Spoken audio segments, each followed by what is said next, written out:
സരസ്വതി ബീജം ജപിക്കാത്ത ഒരുവൻ്റെ നാവിൽ പിശാച് കൂടിയുള്ള ഒന്നാണ്. സാരസ്വത മന്ത്രം എന്ന് പറയുന്നതാണ് ഭാരതത്തിലെ ഏറ്റവും വിശിഷ്ടമായ മന്ത്രം. അമൃതതുല്യമായ ആ വാക്ക് ജനിക്കുന്നത് എവിടെ നിന്നാണ്? കുണ്ടലിനിയുടെ വിശേഷങ്ങൾ പറഞ്ഞാൽ ഒരു 10 മാസം പറഞ്ഞാലും തീരില്ല, ഒരു കൊല്ലം പറഞ്ഞാലും തീരില്ല. സരസ്വതി ദേവി ഇല്ലെങ്കിൽ ഈ ലോകത്തുള്ള ബ്രഹ്മാവ് തുടങ്ങി ഉറുമ്പ് വരെയുള്ള സമസ്ത ജീവജാലങ്ങളും നാരദൻ്റെ നാവിൽ 100 കോടി ബീജാക്ഷരങ്ങളാണ് സരസ്വതി ദേവി കുറിച്ചിട്ടത്. കാരണം നാരദൻ തപസ് ചെയ്ത് ആകാശത്തോളം, ബ്രഹ്മാവിൻ്റെ മാനസപുത്രനല്ലേ നാരദൻ, ബ്രഹ്മാവിൻ്റെ പത്നിയല്ലേ സരസ്വതി ദേവി. അപ്പം നാരദന് സരസ്വതി ദേവി അമ്മയാണ്. ഇവിടെ രാഷ്ട്രീയത്തിലും മറ്റും വിശ്വസിക്കുന്ന മൂഢന്മാരായ കള്ളന്മാർ വിചാരിക്കുന്നത് പുറകെ ചാണ കണ്ടിട്ടില്ലേ പട്ടികൾ. കഴിഞ്ഞ ജന്മത്തിൽ PWD ഉദ്യോഗസ്ഥന്മാരായിരുന്ന കൈക്കൂലി വാങ്ങിച്ച ഭാവികളാണ് ഇങ്ങനെ. കാരണം റോഡുമായിട്ടുള്ള ബന്ധം, ഇംപ്രഷൻസ് ഓഫ് ഫോർമർ ബർത്ത് എന്ന് സ്വാമി വിവേകാനന്ദൻ പറഞ്ഞില്ലേ, പൂർവ്വജന്മങ്ങളുടെ കർമ്മവാസനകൾ. ഈ കർമ്മവാസനകൾ വിട്ടുപോവില്ല. അപ്പോൾ പിന്നെ അടുത്ത കരച്ചിലായി. എന്താ കാര്യം? എന്നും അച്ഛൻ പകുതി പായസം കൊണ്ടുവന്ന് വീട്ടിൽ കൊണ്ടുചെല്ലുമല്ലോ, ഭക്തജനങ്ങൾക്ക് കൊടുത്തിട്ട് ബാക്കി വീട്ടിൽ കൊണ്ടുചെല്ലും. ഇതിപ്പോൾ ഇത്രയും പായസം കൊണ്ടുവന്നാൽ ഞാൻ ദേവിക്ക് നിവേദിച്ചില്ല, ഞാൻ ഇതിഞ്ഞ് കൊണ്ടുവന്നു എന്ന് പറയുമല്ലോ എന്ന് പറഞ്ഞ് അടുത്ത കരച്ചിലായി. ദേവി എന്ത് ചെയ്തു? മോനെ കെട്ടിപ്പിടിച്ച് മുലപ്പാൽ കൊടുത്തു എന്നാണ് കഥ. അപ്പോൾ തന്നെ അദ്ദേഹം എഴുതിയെന്നാണ് സൗന്ദര്യലഹരിയിലെ 75ാമത്തെ ശ്ലോകം അങ്ങനെ വന്നതാണെന്നാണ് പ്രമാണം.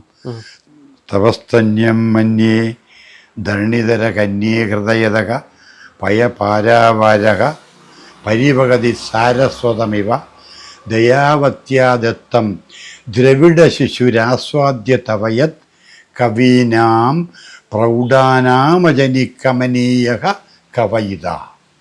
ഈ ശ്ലോകം ചൊല്ലി, അതായത് തപസ്തന്യം മന്യ ധരണിധര കന്യേ, ഈ ഭൂമിയെയും അണ്ടകടാകങ്ങളെയും മുഴുവനും ഉള്ളിൽ വഹിച്ചിരിക്കുന്ന കന്യകയായ ദേവി. തപസ്തന്യം മന്യേ വർഷങ്ങൾക്ക് മുമ്പ് ഞാൻ പഠിച്ചതാണ്. ഇപ്പം അതൊന്നും ഇങ്ങനെ എങ്ങനെയോ ഭഗവതി തന്നതാണ്. തപസ്തന്യം മന്യേ ധരണിധര കന്യേ ഹൃദയതക പയപാരാവാരക, പാരാവാരം പോലെ അനന്തമായി ഈ പ്രപഞ്ചം മുഴുവനും നിറഞ്ഞടിക്കുന്ന ദേവി അവിടുന്ന് എൻ്റെ ഹൃദയത്തിൽ വസിച്ചാലും. 4 വയസ്സുള്ളൊരു കുഞ്ഞ് പ്രാർത്ഥിക്കുന്നത് കേൾക്കണം. പയപാരാവാരക പരിവകതി സാരസ്വതമിവ. സാരസ്വതം എന്ന് പറഞ്ഞാൽ സരസ്വതി ബീജം. സരസ്വതി ബീജമാണല്ലോ ജ്ഞാനത്തിന് വേണ്ടിയുള്ളത് അല്ലേ? സരസ്വതി ബീജം ജപിക്കാത്ത ഒരുവൻ്റെ നാവിൽ പിശാച് കൂടിയുള്ള ഒന്നാണ്. മനസ്സിലായില്ലേ? സാരസ്വത മന്ത്രം എന്ന് പറയുന്നതാണ് ഭാരതത്തിലെ ഏറ്റവും വിശിഷ്ടമായ മന്ത്രം. കാരണം അതറിയേണ്ടതാണ് ഭക്തർ. കാരണം ജ്ഞാനേന്ദ്രിയങ്ങളിൽ ഏറ്റവും വിശിഷ്ടമായത് രസനേന്ദ്രിയമാകുന്ന നാവാണ്. ആ നാവിലാണ് അക്ഷരം കുടികൊള്ളുന്നത്. ക്ഷരമല്ലാത്ത, ഒരിക്കലും നശിക്കാത്ത സത്യജ്യോതിസ് പ്രകാശിപ്പിക്കുന്ന അക്ഷരം. ആ അക്ഷരം ബ്രഹ്മജ്യോതിയാണ്. അതല്ലേ പറഞ്ഞ, നമ്മളിങ്ങനെ ഈ കാര്യങ്ങൾ പറഞ്ഞു തുടങ്ങിയാൽ ദിവസങ്ങളും മാസങ്ങളും കൊണ്ട് തീരില്ല. അപ്പം ഈ അക്ഷരജ്യോതി ഇരിക്കുന്നത് എവിടെയാണ്? നാവിലാണ്.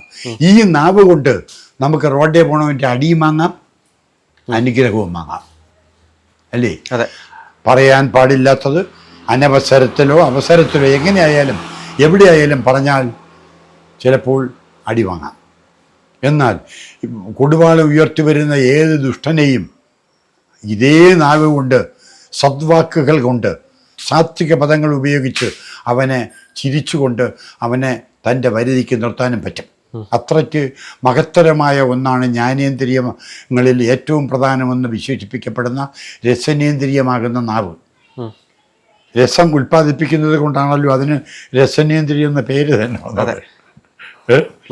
അപ്പോൾ ആ രസനേന്ദ്രിയമാകുന്ന നാവ് കൊണ്ട് നമുക്ക് ഒരുപാട് കാര്യങ്ങൾ നേടാം. അപ്പോൾ സാരസ്വത മന്ത്രം, അതായത് സരസ്വതി ദേവിയെ പ്രകീർത്തിക്കുന്ന അമൃതതുല്യമായ ആ വാക്ക് ജനിക്കുന്നത് എവിടെ നിന്നാണ്? എവിടെയാണ്? നാവിലാണ്. എവിടെ നിന്ന് ജനിക്കുന്നു? കുണ്ടലിയിൽ നിന്നും. നമ്മൾ നേരത്തെ കുണ്ടലിനെ കുറിച്ച് 1-2 കാര്യങ്ങൾ സൂചിപ്പിച്ചു. കുണ്ടലിനിയുടെ വിശേഷങ്ങൾ പറഞ്ഞാൽ ഒരു 10 മാസം പറഞ്ഞാലും തീരില്ല, ഒരു കൊല്ലം പറഞ്ഞാലും തീരില്ല. അതാണ്.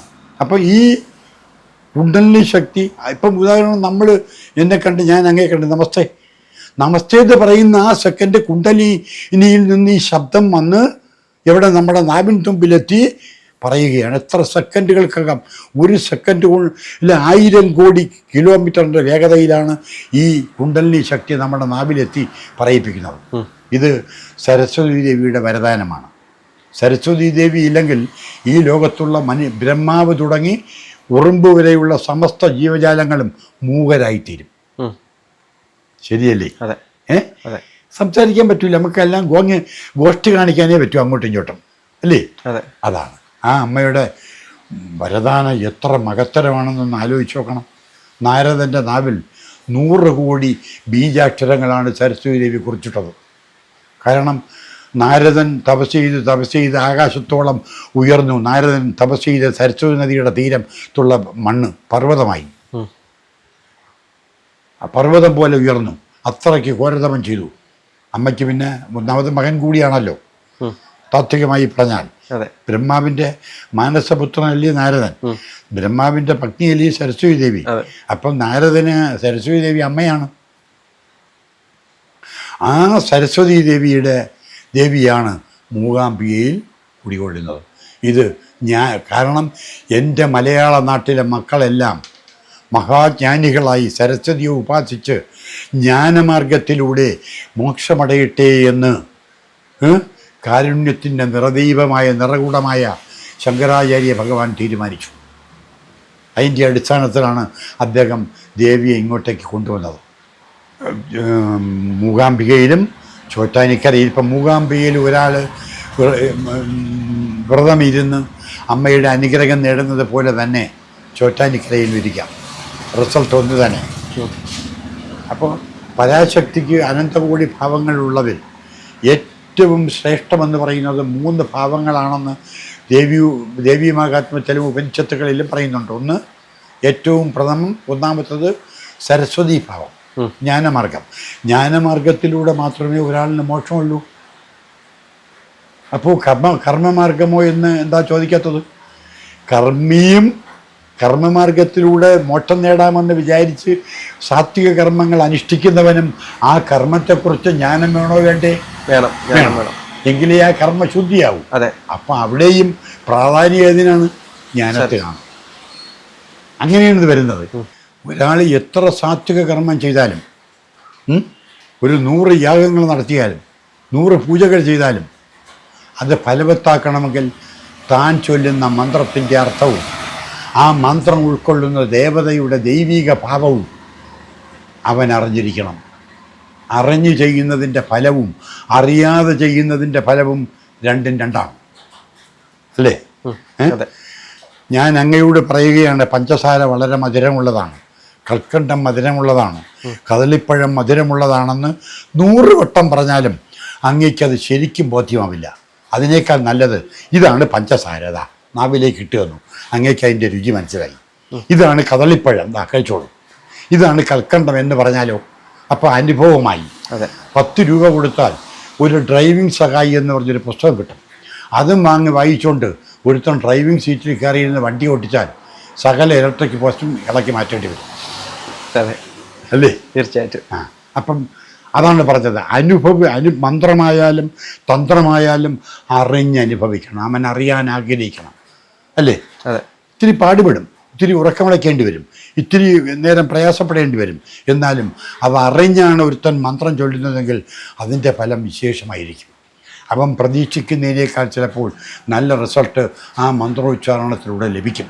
ഇവിടെ ശങ്കരാചാര്യ ഭഗവാൻ വിചാരിച്ചത് താൻ പിറന്നു വീണ ദൈവത്തിൻ്റെ സ്വന്തം നാടായ കേരളത്തിലെ ജനങ്ങൾ പ്രബുദ്ധരായിരിക്കട്ടെ, ജ്ഞാനികളാകട്ടെ, സരസ്വതി ദേവിയെ ഉപാസിച്ചിട്ട് അവർ ബ്രഹ്മജ്ഞാനം നേടി അവരുടെ മാനവജന്മത്തിൻ്റെ പരമമായ ലക്ഷ്യം സാർത്ഥകമാക്കട്ടെ എന്ന് വിചാരിച്ചിട്ടാണ് ഭഗവാൻ അത് ചെയ്തത്.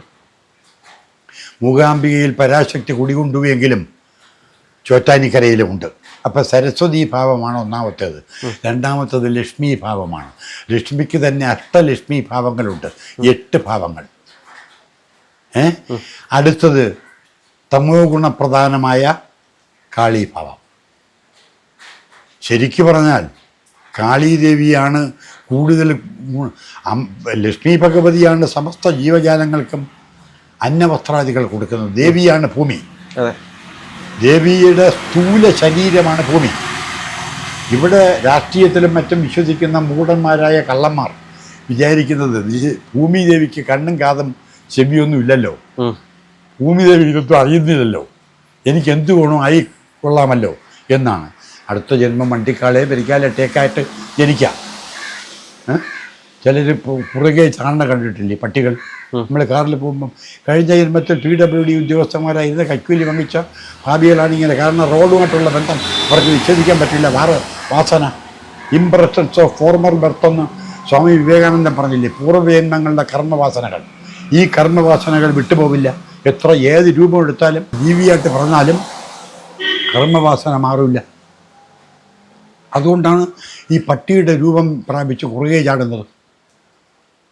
അപ്പം അതാണ് പറഞ്ഞത്, 84 ലക്ഷത്തിൽ പരം ജന്മങ്ങൾ കഴിഞ്ഞിട്ട് അവസാനം മനുഷ്യജന്മം കിട്ടിയാൽ പോലും അതിനെ പരിശുദ്ധിയോടെ ഭാവനതയോടെ സത്യം പാലിച്ച് ജീവിക്കാൻ കഴിഞ്ഞില്ലെങ്കിൽ എന്താ ഗുണം? എന്താണെങ്കിലും ഒരുപാട് നന്ദിയുണ്ട്. നമുക്ക് വീണ്ടും മറ്റൊരു എപ്പിസോഡുമായിട്ടിരിക്കാം.